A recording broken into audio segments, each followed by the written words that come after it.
भारत में एक से एक प्रचलित डाकुओं का इतिहास रहा है, पर दक्षिण भारत में एक ऐसा डाकू हुआ जिसने 20 साल तक तमिलनाडु और कर्नाटक के जंगलों में आतंक का ऐसा मंजर कायम किया कि उसका नाम सुनते ही लोगों की रूह तक कांप जाती थी। वो इतना निर्मम और खतरनाक था कि उसके आगे दो राज्यों की सरकारों को झुकना पड़ा। केवल 10 साल की छोटी सी उम्र में क्राइम की दुनिया में कदम रखकर वो इतना पॉपुलर हुआ कि कोई उसे रॉबिन हुड कहता तो कोई उसे डीमन कह के बुलाता। अपनी क्राइम की हिस्ट्री में उसने करीब 184 लोगों को मौत के घाट उतार दिया, जिसमें आधे से ज्यादा केवल फॉरेस्ट गार्ड्स और पुलिस वाले थे। इसके अलावा उसने लगभग 2000 हाथियों की निर्मम तरीके से जान ले ली और अपने सभी विरोधी गुटों का सफाया कर दिया। हाथी के दांत की तस्करी से लेकर चंदन की लकड़ी की स्मगलिंग तक से उसने बेशुमार दौलत हासिल कर अपने साम्राज्य को किडनैपिंग तक बढ़ा दिया था। दरिंदगी के लिए मशहूर वीरप्पन के शौक भी अतरंगी थे।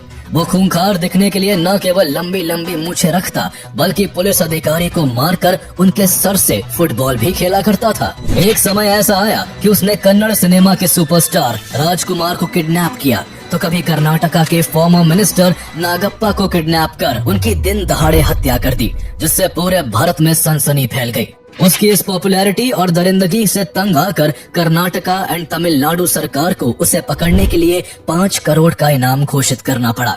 फिर भी 20 सालों में 220 करोड़ खर्च करने के बावजूद भी पुलिस कभी उसे जिंदा नहीं पकड़ सकी। तो आइए जानते हैं कहानी भारत के most wanted criminal Koose Munusamy Veerappan की, जिसने पूरे दुनिया में अपराध का ऐसा डंका बजाया कि उसके मरने पर विदेशी मीडिया का शीर्षक था death of a demon. Veerappan and his gang members have killed 119 persons so far. Despite a decade-long effort by 2 states to nab this dreaded criminal, he has run away scot-free every time. However, Veerappan is also said to have helped the measure, which earned him a Robin Hood image. It is a matter of concern for the whole country. The kidnap drama of Kannada matching idol Dr. Rajkumar by sandalwood smuggler Veerappan finally came to an end. We are going hammer and tongs to get at the forest brigand Veerappan. Koose Munusamy Veerappan का जन्म 18 जनवरी 1952 को कर्नाटका के गोपीनाथम गांव में एक तमिल परिवार में हुआ। वीरप्पन का परिवार चरवाहों का काम करता था, जिस कारण वीरप्पन का बचपन से ही जंगल में आना जाना होता रहा। उस पर सबसे ज्यादा इन्फ्लुएंस उसके चाचा सालवई गौंडर का था, जो एक कुख्यात शिकारी और चंदन तस्कर था। इसलिए बचपन से ही वीरप्पन आपराधिक घटनाओं को देखते हुए बड़ा हुआ, या यूँ कहे कि अपराध उसे विरासत में मिला। आसपास के जंगलों में अपने चाचा की पहचान के कारण धीरे धीरे वीरप्पन की भी दोस्ती कई शिकारी ग्रुप से हो गई। जब भी वो जंगल जाता तो अक्सर शिकारियों को हाथियों का शिकार करते हुए बड़े गौर से देखता। धीरे धीरे करके वीरप्पन को भी हाथियों का शिकार करना और उनसे पैसे कमाने का काम अट्रैक्ट करने लगा। उस समय के मशहूर हाथी तस्कर मलयूर मम्माटियन से वीरप्पन सबसे ज्यादा प्रभावित हुआ और अपने मकसद में कामयाब होने के लिए छोटी सी उम्र में ही बंदूक चलाने की ट्रेनिंग लेने लगा। उस समय दक्षिण भारत के जंगलों में हाथियों का शिकार करना आम बात थी। हाथियों को मारकर उनके दांतों को महंगे दामों में बेचा जाता। वीरप्पन भी मात्र 10 साल की उम्र में शिकार के लिए मैदान में कूद पड़ा और कुछ ही दिनों में इस काम में इतनी महारत हासिल करी कि उसका नाम उस समय के सबसे बेहतरीन शूटरों में शामिल होने लगा।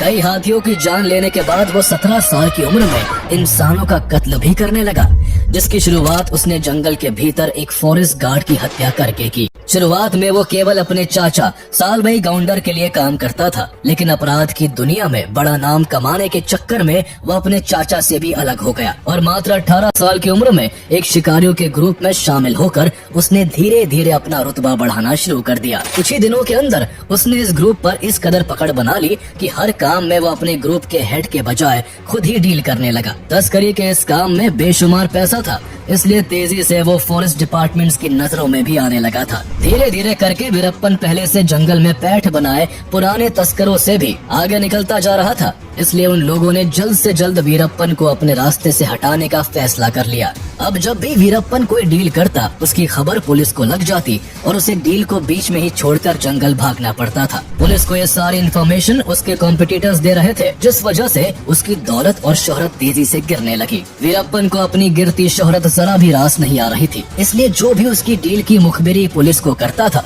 उसने उन सभी को चुन चुन कर मारना शुरू कर दिया। इसके बाद उसने अपने बीच आने वाले फॉरेस्ट गार्ड्स को भी मारना स्टार्ट कर दिया। जिससे उसका आतंक जंगल के बजाय अब आसपास के गांव में भी फैलने लगा था।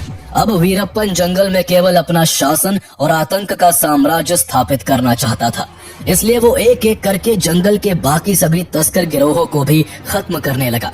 जैसे जैसे वो लोगों की मौत से अपने हाथ रंग रहा था, वैसे वैसे उसका रुतबा और उसकी शोहरत पड़ोसी राज्यों के जंगलों में भी बढ़ती जा रही थी। इस तरह तमिलनाडु और कर्नाटका के जंगलों के चप्पे चप्पे पर वीरप्पन का कंट्रोल हो गया। उसने इस दौरान अपनी गैंग में करीब 100 लोग जोड़ लिए थे, जो हाथियों को मारने के लिए किसी पानी वाले क्षेत्र में कई दिनों तक तैनात रहते, और जैसे ही कोई हाथी प्यास बुझाने वहाँ आता, वीरप्पन सीधा हाथी के सर के बीचों बीच गोली मारकर उसकी जान ले लेता। उसके इस काम में अड़ंगा डालने वाले सभी लोगों को उसने मार डाला, जिनमें पुलिस अधिकारी, वन अधिकारी और मुखबिरों की संख्या सबसे ज्यादा है। आइवरी के कारोबार से वीरप्पन ने खूब मोटा पैसा कमाया, लेकिन इस कमाई के लिए उसने करीब 2000 हाथियों को मार दिया था, जिस कारण जंगलों में हाथियों की घटती संख्या सरकार के लिए सरदर्द बनती जा रही थी। इसलिए तमिलनाडु और कर्नाटका की गवर्नमेंट ने जंगलों में फॉरेस्ट ऑफिसर्स की गश्ती को बढ़ाकर हाथी के दांत से बने प्रोडक्ट्स की बिक्री पर रोक लगा दी। हाथियों की घटती संख्या और गवर्नमेंट के इस एक्शन से वीरप्पन का बिजनेस ठप पड़ने लगा, इसलिए अब वो हाथी के दांत की तस्करी को छोड़कर चंदन की लकड़ी की स्मगलिंग करने लगा। उसने अपने जीवन काल में करीब 10,000 टन चंदन की लकड़ी काट कर बेची, जिसकी कीमत उस समय 2 अरब रुपए थी। भारत में चंदन की लकड़ी को काटना और उसे बेचना इलीगल और क्राइम है। इस पर हक केवल उस राज्य की सरकार का होता है, पर वीरप्पन इस पर अपना हक मानता था और इसकी तस्करी धड़ल्ले से कर रहा था। कर्नाटक और तमिलनाडु की सरकार कई सालों की कोशिश के बाद भी वीरप्पन को पकड़ने में कामयाब नहीं हो पा रही थी। कई फॉरेस्ट ऑफिसर्स वीरप्पन को पकड़ने तो गए, लेकिन वो खुद वीरप्पन के हाथों मारे जाते। इसलिए कर्नाटका गवर्नमेंट को एक ऐसे ऑफिसर की तलाश थी जो अपने काम में माहिर और ईमानदार हो। ऐसे ही एक IFS ऑफिसर थे, P. श्रीनिवास, जिन्हें कर्नाटका गवर्नमेंट साल 1983 में प्रमोट करके deputy conservator of forest DCF के पद पर कर्नाटका के चामराजनगर में तैनात करती है। इस पूरे एरिया में वीरप्पन का कब्जा था और आए दिन उसका नाम मीडिया की सुर्खियों में रहता था। इसलिए P. श्रीनिवास ने वीरप्पन को पकड़ने के लिए इस क्षेत्र में अपना नेटवर्क बनाना स्टार्ट कर दिया। 3 साल की कड़ी मेहनत और कई प्रयासों के बाद आखिरकार 1986 में उन्होंने बैंगलोर में चल रहे सार्क सम्मेलन के दौरान वीरप्पन को पकड़ लिया। पूछताछ के लिए वीरप्पन को बोदीपाड़ागा फॉरेस्ट रेस्ट हाउस लाया गया, जहां उसे कई दिनों तक रखकर पूछताछ की गई। पूछताछ में मिली जानकारी के बाद पुलिस ने कर्नाटक, तमिलनाडु और केरल में वीरप्पन के कई ठिकानों पर छापा मारकर चोरी की गई चंदन की लकड़ियों के कई बंडल्स बरामद किए। एक दिन P. श्रीनिवास ऐसे ही किसी छापेमारी के लिए बाहर गए हुए थे कि तभी उनकी अनुपस्थिति में वीरप्पन को वहां से भागने का सही मौका हाथ लगा और वो किसी तरह पुलिस को चकमा देकर वहां से भाग निकला। पुलिस से भाग निकलने के बाद साल 1987 में वीरप्पन और ज्यादा चर्चा में तब आ गया जब उसने चिदम्बरम नाम के एक फॉरेस्ट ऑफिसर को किडनैप कर बड़ी ही निर्दयता से उनकी हत्या कर दी। P. श्रीनिवास पहले ही वीरप्पन के भाग निकलने से उलझन में थे। वहीं इस घटना के बाद वो और भी ज्यादा ताकत के साथ वीरप्पन को दोबारा पकड़ने में जुट गए। P. श्रीनिवास ने इस बार वीरप्पन के गांव गोपीनाथम पर फोकस किया। इस गांव में पुलिस ने पहले भी काफी इंक्वायरी की थी। वीरप्पन की खबर निकलवाने के लिए पुलिस लोकल लोगों को काफी परेशान करती थी। किसी पर जरा सा भी शक होने पर उसे पकड़कर हफ्तों तक जेल में रखा जाता और टॉर्चर किया जाता था। गोपीनाथम के अलावा हर उस गांव का वही हाल था जहां वीरप्पन का जरा सा भी आना जाना था। ऐसे जाने कितने लोग थे जिन पर पुलिस की पूछताछ के दौरान कई अत्याचार हुए, उन्हें पीटा गया, इलेक्ट्रिक शॉक दिए गए। इस क्रम में कई लोगों की जान तक चली गई। लेकिन P. श्रीनिवास ने पुलिस का ऐसा कोई भी तरीका इस्तेमाल नहीं किया, बल्कि उन्होंने इसका बिल्कुल ऑपोजिट किया। उन्होंने वहां लोगों को परेशान करने और उन पर जोर जबरदस्ती करने के बजाय उनकी मदद करके उनके दिलों में जगह बनाई। P. श्रीनिवास ने गांव के लोगों के लिए सड़कें, गॉडेस मरियम्मन का मंदिर, पीने के पानी की सुविधा के अलावा गरीबों के लिए 40 घर भी बनवाए।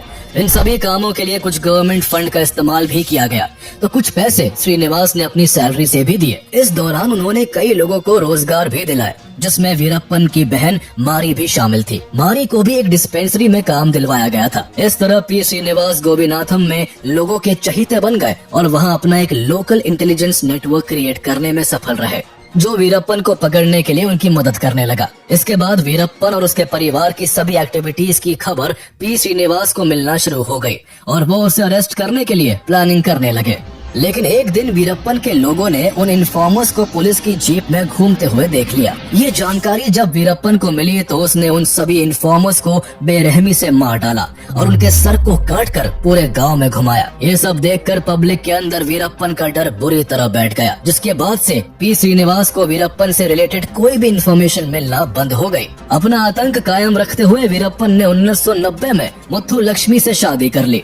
इसके कुछ ही दिन बाद फरवरी 1990 में पुलिस को वीरप्पन की चंदन तस्करी की एक बड़ी डील की इन्फॉर्मेशन मिली। डील की जगह पता चलते ही पुलिस ने उस जगह को चारों ओर से घेर लिया। वीरप्पन को बचने के लिए अपना सारा माल छोड़कर वहां से छुपते छुपाते भागना पड़ा। इस दौरान लगभग 1.5 करोड़ रुपए कीमत की चंदन की लकड़ी को पुलिस ने बरामद किया। इस कार्रवाई से वीरप्पन को भारी नुकसान हुआ था, जिससे वो पुलिस के प्रति और अधिक क्रूर हो गया। वीरप्पन का एक गुस्सा तब और बढ़ गया जब उसे उसकी बहन मारी की सुसाइड की खबर मिली। इसके लिए उसने पी श्रीनिवास को दोषी ठहराया। दरअसल जब से पी श्रीनिवास ने वीरप्पन की बहन को काम दिलाकर मदद की थी, तब से उनके अफेयर की अफवाह उड़ने लगी थी। इसलिए बहन की आत्महत्या के लिए वीरप्पन पी श्रीनिवास को जिम्मेदार मानने लगा। वो पहले से ही श्रीनिवास द्वारा अरेस्ट किए जाने और उसकी डील्स को बर्बाद करने के लिए गुस्से में था, और अब बहन की मौत के बाद पी श्रीनिवास से बदला लेने के लिए वो और भी ज्यादा बेसब्र हो गया।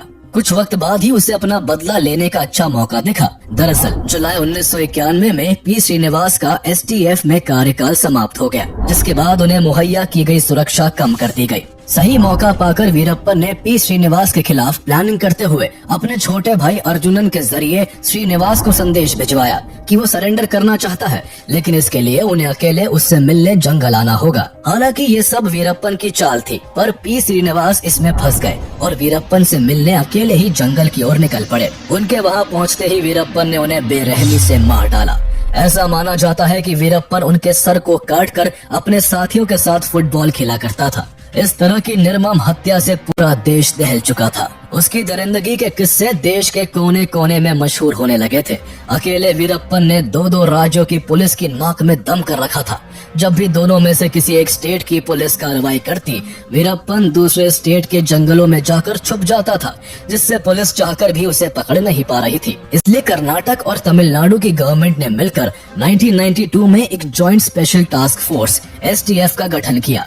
वीरप्पन को पकड़ने की जिम्मेदारी इस फोर्स के जॉइंट चीफ वॉल्टर देवराम को दी गई। फरवरी 1992 में कर्नाटका टास्क फोर्स ने वीरप्पन के अड्डों पर कार्रवाई करते हुए उसके राइट हैंड गुरुनाथन को मार गिराया। इस पूरे ऑपरेशन में SI शकील अहमद की बड़ी भूमिका थी और उनकी बहादुरी के कारण ही ये संभव हो पाया था।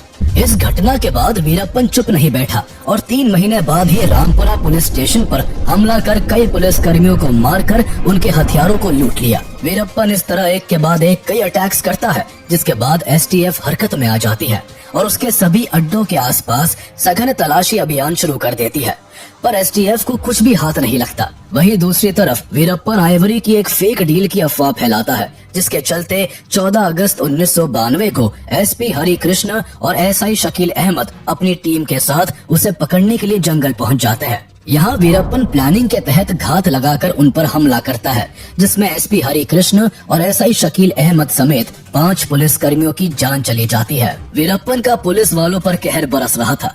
पुलिस उसे पकड़ने जाती है और खुद उसका शिकार हो जाती। वीरप्पन इस बार IPS ऑफिसर के गोपाल कृष्णन को टारगेट करता है और 1993 में कोलाथपुर गांव में पोस्टर लगाकर खुद को पकड़ने के लिए गोपाल कृष्णन को ललकारता है। इस खबर से पूरे इलाके में सनसनी फैल जाती है और गोपाल कृष्णन वीरप्पन के इस उकसावे में आकर उसे पकड़ने के लिए अपनी टीम के साथ जंगल निकल पड़ते हैं। उनके साथ 15 इन्फॉर्मर्स, 2 फॉरेस्ट गार्ड्स और 5 पुलिस वाले भी एक अन्य बस में सवार थे, जो उनके आगे आगे चल रहे थे। वीरप्पन भी उनकी हर गतिविधि पर नजर गड़ाए बैठा था और उसने पहले से ही रास्ते में लैंड माइन्स को बिछवा दिया था। जैसे ही बस पलार ब्रिज के पास पहुंचती है, बस को विस्फोट से उड़ा दिया जाता है। बस में सवार सभी 22 लोग मारे जाते हैं, लेकिन गोपाल कृष्णन दूसरे व्हीकल में होने के कारण बच जाते हैं। इस विस्फोट में वो गंभीर रूप से घायल होते हैं और उन्हें ठीक करने के लिए डॉक्टर्स को 9 सर्जरीज करनी पड़ती है। इस घटना के बाद पुलिस प्रशासन की साख पर गंभीर प्रश्न चिन्ह लग चुका था। इसलिए STF ने अपनी ऑपरेशन को और तेज कर दिया और वीरप्पन के गांव में सघन तलाशी शुरू कर दी। इस दौरान मई 1993 में पुलिस उसके परिवार वालों से पूछताछ करती है और उसकी पत्नी मुथु लक्ष्मी को अपने पति का सहयोग करने के जुर्म में गिरफ्तार कर लेती है। हालांकि उसे कुछ दिनों के बाद छोड़ दिया जाता है। वीरप्पन की पत्नी को तो रिहा कर दिया गया, लेकिन इसी बीच तमिलनाडु गवर्नमेंट ने वीरप्पन और उसके गुट को पकड़ने के लिए एसटीएफ के साथ साथ बीएसएफ को भी जोड़ दिया। बीएसएफ ने जुलाई 1993 में फॉरेस्ट एरिया में ऑपरेशन करते हुए वीरप्पन के 19 साथियों को गिरफ्तार कर लिया। एक महीने बाद अगस्त 1993 में बीएसएफ और वीरप्पन की गैंग के बीच फिर से मुठभेड़ हुई, जिसमें वीरप्पन के 18 लोग मारे गए। वहीं इस दौरान बीएसएफ के 3 जवान भी शहीद हो गए। इसके बाद का क्रम कई सालों तक ऐसा ही चलता रहा। कभी पुलिस वीरप्पन के गैंग मेंबर्स को मार गिराती, तो कभी वीरप्पन पुलिस पर छुपके से हमला करके उन्हें अपना निशाना बनाता। पुलिस लाख कोशिशों के बाद भी वीरप्पन को पकड़ना तो दूर, उसको छू तक भी नहीं पा रही थी। जंगल में उसने एक ऐसा साम्राज्य स्थापित कर लिया था जिसे 2 राज्यों की पुलिस मिलकर भी नहीं गिरा पा रही थी। अब वीरप्पन ढेर सारे पैसों और अपने रसूख का इस्तेमाल करके पॉलिटिकल फेवर पाने के लिए उनसे अपना संपर्क बढ़ाने लगा।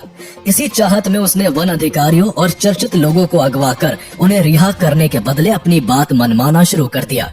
13 जुलाई 1997 में वीरप्पन ने बरूड़े जंगलों में 10 फॉरेस्ट ऑफिसर्स को किडनैप कर लिया और उन्हें रिहा करने के बदले में सरकार से ऑफिशियल स्टेटमेंट के जरिए माफी की मांग की।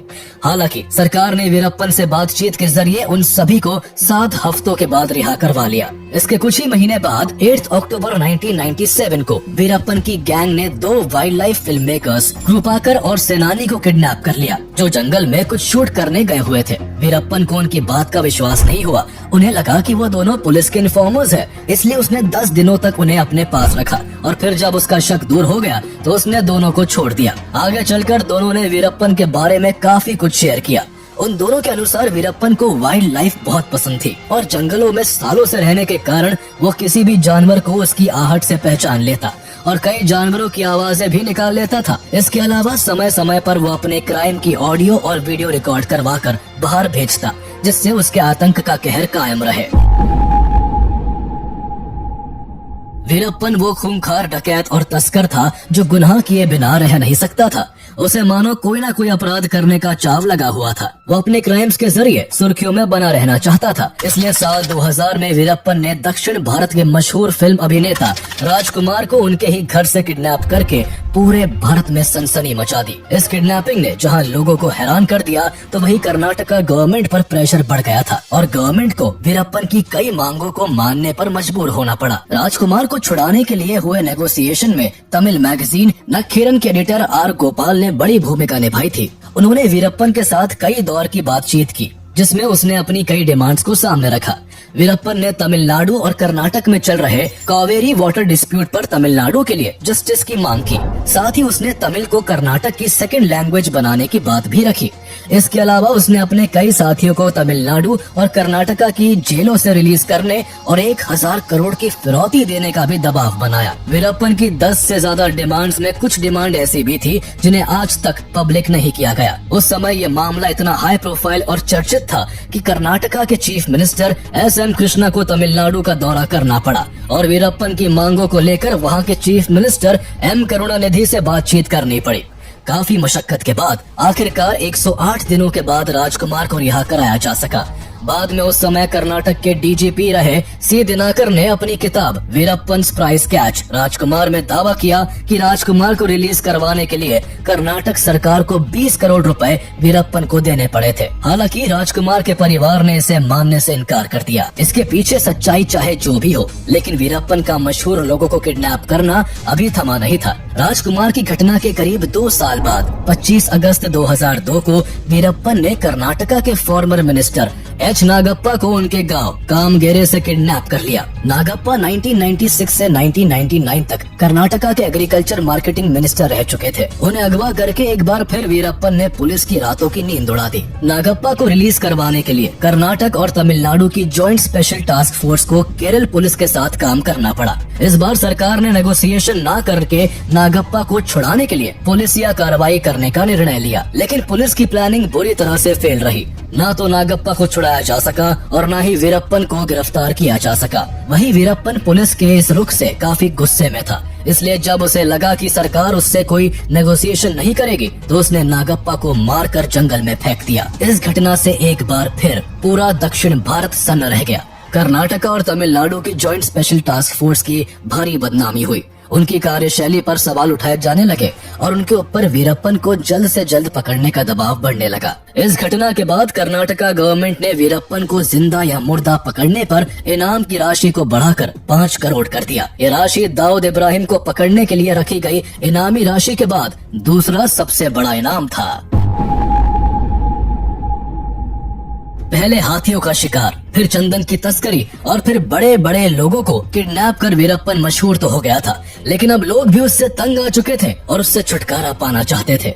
कर्नाटक और तमिलनाडु सरकार के लिए वीरप्पन पहले से ही पांव का कांटा बना हुआ था, जिसका जल्द से जल्द सफाया करना जरूरी था। इसलिए साल 2003 से 2004 के बीच तमिलनाडु की चीफ मिनिस्टर जयललिता ने आईपीएस के विजय कुमार को एसटीएफ को लीड करने की जिम्मेदारी सौंपी। विजय कुमार एक बहुत ही एक्सपीरियंस पुलिस ऑफिसर थे और उन्हें कर्नाटक, तमिलनाडु और केरल के जंगलों के बारे में भी काफी नॉलेज थी। उनके साथ आईपीएस एनके सेंथामराई कन्नन को एसटीएफ सेकंड इन कमांड की जिम्मेदारी सौंपी गई। जयललिता की तरफ से वीरप्पन को जिंदा या मुर्दा पकड़ने के लिए एसटीएफ को खुली छूट दी जाती है, जिसके बाद विजय कुमार वीरप्पन से जुड़ी हर छोटी बड़ी इन्फॉर्मेशन जुटाने में लग गए। इन सब में एसटीएफ को करीब 10 महीने का वक्त लग जाता है, जो इस बार कोई भी गलती नहीं करना चाहते थे। इसलिए उन्होंने सबसे पहले वीरप्पन की मौजूद सभी वीडियोस को बड़ी बारीकी से देखना शुरू कर दिया और आखिरकार उनको सफलता हाथ लगती है। दरअसल विजय कुमार वीरप्पन की सभी वीडियोस को देखकर कड़ियों को जोड़ने का प्रयास कर रहे थे। तभी अचानक से एक वीडियो को देखकर विजय कुमार चौंक जाते हैं और उनकी आंखें चमक उठती है। उन्होंने देखा कि वीरप्पन उस वीडियो में एक किताब पढ़ने का प्रयास कर रहा था, पर आंखों की कम रोशनी के कारण उसे पढ़ने में काफी दिक्कत हो रही थी। विजय कुमार ने अपने इन्फॉर्मर से इस खबर को वेरीफाई करवाया तो पता चला कि वीरप्पन को मोतियाबिंद की बीमारी है और जल्द ही वो इसका ट्रीटमेंट करवाना चाहता है। सालों से चली आ रही पुलिस के साथ मुठभेड़ में वीरप्पन के काफी लोग भी मारे जा चुके थे। वहीं पिछले 10 महीनों से विजय कुमार द्वारा चलाए जा रहे विशेष अभियान ने उसके धंधे और ग्रुप को पूरी तरह से तोड़कर रख दिया था। इसलिए अब सही मौका देखकर वीरप्पन किसी दूसरी लोकेशन पर शिफ्ट करने की फिराक में था। सेंथामराई कन्नन और विजय कुमार जानते थे कि इस बार वीरप्पन को पकड़ने के लिए उन्हें उसकी गैंग के ही कुछ लोगों को अपने साथ जोड़ना होगा। कन्नन इस काम में जुट गए और बहुत कोशिश के बाद वो वीरप्पन के 2 गैंग मेंबर्स को पुलिस का इन्फॉर्मर बनाने में सफल रहे। इनमें से एक इन्फॉर्मर जंगल में वीरप्पन के साथ रहकर काम करता था, तो वही दूसरा वीरप्पन का बाहर का बिजनेस संभालता था। एसटीएफ के साथ आते ही उन्होंने वीरप्पन की हर खबर कन्नन को देना शुरू कर दिया। फर्स्ट इन्फॉर्मर जंगल से वीरप्पन से जुड़ी जानकारी लाता और सेकंड इन्फॉर्मर से साझा करता। दूसरा इन्फॉर्मर यही इन्फॉर्मेशन कन्नन को फॉरवर्ड कर देता। इस तरह एसटीएफ को वीरप्पन की हर जानकारी मिलने लगी थी। जंगल में रह रहे फर्स्ट इन्फॉर्मर को इस बार कन्नन ने वीरप्पन के बाहर निकलने वाले दिन से जुड़ी हर इन्फॉर्मेशन जुटाने का काम दिया। इसमें उसे 1 हफ्ते का वक्त लग गया। सारी जानकारी जुटाने के बाद सेकंड इन्फॉर्मर कन्नन को इन्फॉर्मेशन शेयर करने के लिए एक चाय की दुकान पर बुलाता है। मीटिंग 16 अक्टूबर 2004 को फिक्स की जाती है, जिसमें दोनों इन्फॉर्मर को कन्नन से मिलना था। 16 अक्टूबर के दिन फर्स्ट इन्फॉर्मर द्वारा बताई गई चाय की दुकान पर दूसरा इन्फॉर्मर पहुंचता है। वही सेंथामराई कन्नन अपनी अनकवर गाड़ी में बैठे हुए थे। कुछ देर बाद फर्स्ट इन्फॉर्मर भी वहां पहुंच जाता है और चाय पीने के बहाने दूसरे इन्फॉर्मर को बताता है कि अन्ना 18 अक्टूबर को अपना ट्रीटमेंट करवाने जंगल से बाहर आने वाले हैं और वो सेलम के एक हॉस्पिटल में अपना ट्रीटमेंट करवाना चाहते हैं। लेकिन वो चाहते हैं कि इसकी खबर पुलिस को ना लगे, इसलिए वो हर चीज को कई बार वेरीफाई करवा रहे हैं। इसके साथ ही वो बताता है कि उनके साथ कुछ हथियारों से लैस आदमी भी हो सकते हैं, इसलिए किसी ऐसी गाड़ी को लाया जाए जिसमें ज्यादा लोग बैठ सके। सेकंड इन्फॉर्मर सारी इन्फॉर्मेशन कन्नन को फॉरवर्ड करता है, जिसे वो अपने सीनियर विजय कुमार को पास कर देते हैं। ये विजय कुमार और उनकी टीम के लिए बेस्ट चांस था, क्योंकि उन्हें भी पता था कि वीरप्पन को जंगल के अंदर पकड़ना लगभग नामुमकिन है। इसलिए वीरप्पन के जंगल से बाहर आने वाले दिन को ही उसकी जिंदगी का आखिरी दिन बनाने में एसटीएफ पूरी जी जान से जुट जाती है। प्लानिंग की जाती है कि वीरप्पन को आंख के इलाज के लिए हॉस्पिटल तक एम्बुलेंस के जरिए लाया जाएगा। एम्बुलेंस तक लाने का काम इन्फॉर्मर को सौंपा गया। इस काम के लिए एम्बुलेंस को इसलिए चुना गया ताकि वीरप्पन को सब कुछ नॉर्मल लगे और उसे एसटीएफ के प्लान की भनक तक न लग सके। हालांकि हड़बड़ी में इस एम्बुलेंस में सेलम की स्पेलिंग गलत लिख दी गई, ये एसटीएफ की ओर से एक बड़ी चूक थी, परंतु किस्मत से वीरप्पन और उसके गैंग के लोगों की नजर इस गलती पर नहीं जा सकी। इस पूरे ऑपरेशन को ऑपरेशन कोकून नाम दिया गया, जो कि एम्बुलेंस का कोड नेम था। वीरप्पन को इलाज के बहाने एम्बुलेंस के जरिए जंगल से बाहर लाने का प्लान तो बन चुका था, पर अब एक चैलेंज ये था कि उस एम्बुलेंस को ड्राइव कौन करेगा। इसलिए विजय कुमार और सेंतमराई कन्नन इस ऑपरेशन में शामिल होने वाले सभी कमांडोज के साथ मीटिंग करते हैं, जिसमें तय होता है कि एम्बुलेंस का ड्राइवर और हेल्पर एसटीएफ के ही 2 अंडरकवर एजेंट होंगे। उधर वीरप्पन, जो कि अपनी लंबी लंबी मूंछों के लिए मशहूर होता है, वो बाहर निकलने से पहले अपनी मूंछें कटवा लेता है और 18 अक्टूबर 2004 को रात के समय जंगल से बाहर निकलकर अपने तीनों साथियों के साथ एम्बुलेंस में बैठ जाता है। एसटीएफ के कमांडोज गन्ने से भरी ट्रक और एक लॉरी की आड़ में छुपकर अपनी अपनी पोजीशंस ले लेते हैं। 6 एसटीएफ कमांडोज पास के ही स्कूल की छत पर अपनी अपनी AK-47 राइफल्स के साथ मुस्तैद हो जाते हैं। वही कनन एक वैन से फील्ड पर उतरकर अपनी टीम को इंस्ट्रक्शन देने लगते हैं। जैसे ही एम्बुलेंस उस जगह पहुंचने वाली होती है, उसका ड्राइवर पहले गाड़ी की नीली बत्ती जलाता है और फिर आगे की फॉग लैंप चलाता है। दरअसल ये एसटीएफ का एक सीक्रेट कोड होता है, जिसका मतलब होता है कि गाड़ी में वीरप्पन के अलावा और भी लोग हैं और सभी के पास हथियार है। ये देखते ही कनन तेजी से दौड़ने लगते हैं और थम्स अप दिखाकर विजय कुमार और बाकी की टीम को अलर्ट कर देते हैं। जैसे ही एम्बुलेंस एसटीएफ के नजदीक पहुंचती है, सबसे पहले ट्रक से रास्ता ब्लॉक कर दिया जाता है और इसी बीच एम्बुलेंस का ड्राइवर तेज ब्रेक मारता है ताकि उसमें बैठे वीरप्पन और उसके लोगों को तेज झटका लगे और वो अनबैलेंस होकर एक दूसरे पर गिर जाए। ऐसा करने के तुरंत बाद एसटीएफ के दोनों कमांडोज तेजी से एम्बुलेंस से कूदकर अपनी टीम से जा मिलते हैं। वीरप्पन कुछ समझ पाता कि तभी एसटीएफ अनाउंसमेंट करके वीरप्पन को सरेंडर करने को कहती है। वीरप्पन को अब सारा खेल समझ आ चुका था, पर उसे इस तरह खुद को पुलिस के हवाले करना बिल्कुल भी बर्दाश्त नहीं था। इसलिए अनाउंसमेंट के तुरंत बाद उसने और उसके तीनों साथियों ने पुलिस पर फायरिंग करना शुरू कर दी। एसटीएफ ने भी जवाबी कार्रवाई करते हुए 20 मिनट के अंदर ही एम्बुलेंस पर 338 राउंड फायरिंग की। इस अंधाधुन गोलीबारी में वीरप्पन और उसके तीनों साथी मारे जा चुके थे। इस खबर के बाद तमिलनाडु और कर्नाटका की सरकारों ने राहत की सांस ली। उनका सबसे बड़ा सरदर्द अब खत्म हो चुका था। वहीं वीरप्पन की मौत से लोगों के बीच भी काफी जश्न का माहौल देखा गया। वीरप्पन के गांव के लोगों ने पटाखे जलाकर खुशियां मनाई। जैसे ही ये इन्फॉर्मेशन तमिलनाडु की चीफ मिनिस्टर जयललिता को दी जाती है, उनका खुशी का ठिकाना नहीं रहता। बाद में ऑपरेशन कोकून को सफल बनाने में शामिल सभी जाबाजों को उनकी बहादुरी के लिए तमिलनाडु सरकार द्वारा सम्मानित किया जाता है। हालांकि वीरप्पन की क्राइम की दुनिया को आगे बढ़ाने में पुलिस डिपार्टमेंट के कुछ लोग भी जिम्मेदार थे। कई बार वीरप्पन पकड़े जाने के काफी करीब आकर बच निकलता था, क्योंकि कुछ करप्ट पुलिस वालों के जरिए उसे सारी इन्फॉर्मेशन पहले ही मिल जाती थी। वीरप्पन को पकड़ने के लिए कर्नाटक और तमिलनाडु की सरकार को 20 सालों में 220 करोड़ खर्च करने पड़े, लेकिन फिर भी कुख्यात और चालाक वीरप्पन को पुलिस कभी जिंदा नहीं पकड़ पाई। वीरप्पन की मौत के बाद उसके एनकाउंटर के बारे में मीडिया में कई तरह की थ्योरीज चली। कोई कहता कि वीरप्पन को पुलिस ने 3 दिनों तक टॉर्चर करके मार दिया, तो कोई बताता कि वीरप्पन सरेंडर करना चाहता था पर उसे मौका नहीं दिया गया। कहा तो यहाँ तक भी जाता है कि अगर वो जिंदा पकड़ा जाता तो कई पॉलिटिशियंस और ऑफिसर्स भी फंस सकते थे। हालांकि सच्चाई क्या है, इसका राज वीरप्पन की मौत के साथ ही दफन हो गया।